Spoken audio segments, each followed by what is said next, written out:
జరిగినటువంటి అసెంబ్లీకి జరిగిన సార్వత్రిక ఎన్నికల్లో 2023 డిసెంబర్లో జరిగినటువంటి ఎన్నికల్లో రేవంత్ రెడ్డి మా పార్టీని గెలిపించినట్లయితే కాంగ్రెస్ పార్టీని గెలిపించి మమ్మల్ని అధికారంలోకి తీసుకొస్తే బీడీ కార్మికులకు అందరికీ కటాఫ్ డేటును తొలగించి 4,000 రూపాయల పెన్షన్ ఇస్తానని, అదేవిధంగా 2,016 రూపాయలు వస్తున్నటువంటి వాళ్ళకు కూడా 4,000 రూపాయలు పెంచి ఇస్తానని ఆ రోజు ఎన్నికల్లో హామీ ఇవ్వడం జరిగింది.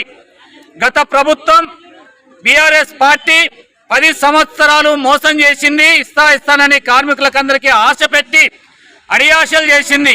అందుకే కార్మికులందరూ ఈ పార్టీ మాటలు నమ్మి, రేవంత్ రెడ్డి మాటల్ని నమ్మి అందరూ కలిసి ఈ పార్టీకి ఓటేసి గెలిపించడం జరిగింది. లేకపోతే కాలేజ్ పిల్లలు, జూనియర్ కాలేజీలో చదువుకున్నటువంటి పిల్లలకు మధ్యాహ్నం భోజనం పెడతామని చెప్పని అంటున్నాడు, అల్పాహారం పెడతామని అంటున్నారు. కానీ ఈ విషయం మాత్రం ఇప్పుడు మాట లేదు.